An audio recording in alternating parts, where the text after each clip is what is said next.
Hello' everyone, কি খবৰ আপোনালোকৰ? আশা কৰিছোঁ আপোনালোক সকলো ভালে কুশলে আছে। আজি পুনৰ এঠাইলৈ যাবলৈ ওলালোঁ মোৰ দুয়োগৰাকী ভণ্টিৰ লগত। মই স্কুটিৰ পিছত ধুনীয়াকৈ আৰামত বহি লৈছোঁ আৰু গুৱাহাটীৰ ধুনীয়া ধুনীয়া নাজাৰাবিলাক উপভোগ কৰি গৈ আছোঁ। আৰু আজি ক'লৈ গৈছোঁ জানেনে? সেয়া হৈছে মোৰ মৰমৰ বান্ধৱী নীলাক্ষীৰ ৰুমলৈ। আৰু ইয়াত তাইৰ কাৰণে পিঠা বনাই লৈ গৈছিলোঁ, লগতে কিবা কিবি মিঠাইও কিনি ল'লোঁ, স্প্ৰাইট লৈ গৈছোঁ, কিবা কিবি তাই ভাল পোৱা বস্তু লৈ গৈছোঁ। আৰু তাই আমাৰ কাৰণে আজি বহুত বস্তু যোগাৰ কৰিছে, এফালৰ পৰা দেখুৱাই যাম। আৰু এয়া স্কিন কেয়াৰত ব্যস্ত তাই যিহেতু এগৰাকী প্ৰফেশ্যনেল মেকআপ আৰ্টিষ্ট হয়। আপোনালোকে ইনষ্টাগ্ৰাম আৰু ফেচবুকত ফ'ল' কৰিব পাৰে নীলাক্ষী চক্ৰৱৰ্তী। খুব ধুনীয়া মেকআপ কৰে তাই, আৰু লগতে খুব ধুনীয়া খানাও বনায়। তাইৰ ঘৰ গোৱালপাৰাত, আৰু আজি আমাক ধুনীয়া ধুনীয়া ডিছ বনাই খুৱাব। আৰু এয়া পিংকি, আৰু এটা আপোনালোকেও আমাৰ লগতে অনুভৱ কৰক হোষ্টেলৰ জীৱনৰ এটা খুব ভাল লগা মুহূৰ্ত। আপোনালোকে যোনে যোনে হোষ্টেলত থাকি পাইছে তেওঁলোকেতো জানেই কিমান ভাল লাগে এনেদৰে লগৰ লগত ফূৰ্তি কৰি একেলগে খানা খাই বনাই মেলি। আৰু নীলাই মাতি আছিলে, বহু দিনৰ পৰা মাতি আছিলে, যোৱা হোৱা নাছিলে, আৰু আজি গ'লোঁ। আৰু এয়া নীলাই টেষ্টি খানা বনাই আমাক খোৱালে। আৰু এয়া কাষ্টাৰ্ড বনাইছে, কেনেকুৱা হৈছে শতাব্দীয়ে আপোনালোকক জনাই দিব দেই। শুনকচোন। ধুনীয়া হৈছে, একদম সোৱাদটো হৈছে, কিন্তু মিঠাটো খুব জোখৰ হৈছে ন, সেইকাৰণে বেছি ভাল লাগিছে খাই। And the consistency, look at the custard consistency, the amount of sugar, আৰু natural হেৰিও আছে, আমাৰ ড্ৰাই ফ্ৰুটছো আছে, গাৰ্নিছ কৰিছে, and fruitsও আছে। Thank you so much baby, thank you। ফুলি গৈছোঁ। আৰু এয়া মোৰ ভাগৰখিনি চাওক।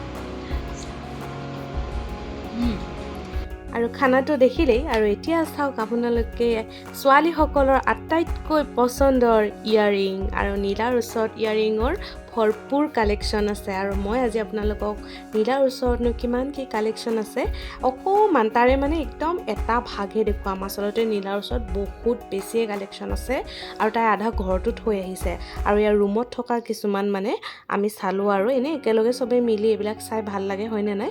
আৰু মোৰ এইটোৱে সুবিধা যে নীলাৰ ওচৰত ইমানেই কালেকশ্যন আছে, মই কিনাৰ কোনো প্ৰয়োজনেই নাই। যেতিয়াই যি লাগে নীলাক যদি ফোন কৰি কৈ দিওঁ, মোৰ ৰুমত বস্তু আহি হাজিৰ হৈ যায়। আৰু তাৰ পৰা মই কিবা এটা পিন্ধিলেই হয়, কিনাৰ দৰকাৰেই নাই। যিহেতু মেকআপ আৰ্টিষ্ট মানুহ, সেইকাৰণে মেকআপ আৰ্টিষ্ট মানুহ ফ্ৰেণ্ড থাকিলে বহুত সুবিধা। গতিকে আপোনালোকক মই আজি নীলাৰ কালেকশ্যনবিলাক অকণমান দেখুৱাই দিছোঁ। চাওকচোন কেনেকুৱা লাগিছে, কমেণ্ট কৰি জনাব। আৰু এনেকুৱা যদি আপোনালোককো লাগে মোক জনালে মই এড্ৰেছটো দি দিব পাৰিম, ক'ৰ পৰা লৈছে কৈ দিব পাৰিম বাৰু কমেণ্টত। বেছিভাগ নীলাই বিভিন্ন ঠাইৰ পৰা আৰু বিচাৰি আনি সংগ্ৰহ কৰি থৈছে, আৰু বেষ্ট কালেকশ্যনবিলাক আছে তাইৰ তাত। সঁচাই আনকমন পিচেছবিলাক আছে। আৰু গোটেইখিনি দেখুৱাব নোৱাৰিলেও অকণমান দেখুৱালোঁ আৰু আজি আপোনালোকক। চাওকচোন কিমান কি চাই আমনি লাগি গৈছে আৰু ফালৰ পৰা। তাৰপাছত আমি খাই লৈ বস্তু বাহানি চাই ওচৰতে থকা নেহেৰু পাৰ্কলৈ বুলি অকণমান ওলাই গ'লোঁ, কিয়নো নতুনকৈ সজোৱাৰ পাছত নেহেৰু পাৰ্কখনলৈ যোৱাই হোৱা নাছিলে। আগতে কেইবাবাৰো গৈছোঁ, কিন্তু এয়া মই এইবাৰ গৈ একদম আচৰিত হৈ গৈছোঁ। টিকটত 30 টকা ল'লে। আমি গোটেইকেইজনীয়ে মিলি কিনে গ'লোঁ সন্ধিয়া সময়ত, আৰু একদম বহুত বেলেগ হৈছে, আৰু আগৰ নিচিনা হৈ থকা নাই।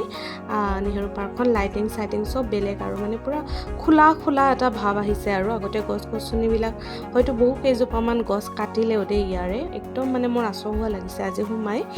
আৰু ইয়াৰ মাজতে খুব স্তম্ভতি, আৰু গোটেই পৰিৱেশটো ইয়াৰ ৰাতিৰ পূৰা হেল'জেন লাইটবিলাক একদম দি থৈছে ধুনীয়াকৈ।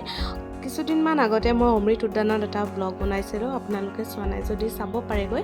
আৰু আজি মোৰ গৈ কিনে নেহেৰু পাৰ্কত কিবা অমৃত উদ্যানখনত যোৱাৰ নিচিনাই ফিল এটা আহিলে। আৰু এয়া সৰু ল'ৰা ছোৱালীবিলাকে খেলিবলৈ ট্ৰেইন আছে, আৰু লগতে এটা খুব ধুনীয়া ফোৱাৰা বনাইছে। ওচৰলৈ গ'লোঁ, এটা ভিডিঅ' বনালোঁ, এটা লংকৈ ভিডিঅ' বনাইছোঁ, সেইটো মই ৰিলছত আপলোড কৰিছোঁ, চাব পাৰে। আৰু চাওকচোন বহুত ভাল লাগিছে, এইটো কনচেপ্টটো ধুনীয়া। আৰু ওচৰত গৈ হাত দুখন মেলি দি বহুত ভাল লাগে, পানীবোৰ মুখত ছিটিকি পৰে। তাৰপাছত এইফালে পাৰ হৈ যাব লাগে। আমি বেছি দেৰি কৰা নাই, যিহেতু দিনটোৰ প্ৰায় শেষেই হ'ল, ৰাতিও হ'লহি, আকৌ আমি ঘূৰি যাব লাগিব। গতিকে একদম জল্দি যিমানখিনি পাৰোঁ এফালৰ পৰা চাইছোঁ আৰু যিহেতু পাৰ্কখন বহুত ডাঙৰ, এয়া নেহেৰু চাচা আমাৰ মৰমৰ শিশুহঁতৰ লগত থিয় হৈ আছে নেহেৰু পাৰ্কখনৰ একদম সোঁমাজতে। ওলাই আমি খালোঁ আইচক্ৰীম, এটা হাতত লৈ ল'লোঁ আৰু ৰিক্সাত বহি বহি খাই গৈছোঁ আইচক্ৰীমটো। ৰিক্সাত বহি আইচক্ৰীম খোৱাৰ মজা বহুত বেলেগ।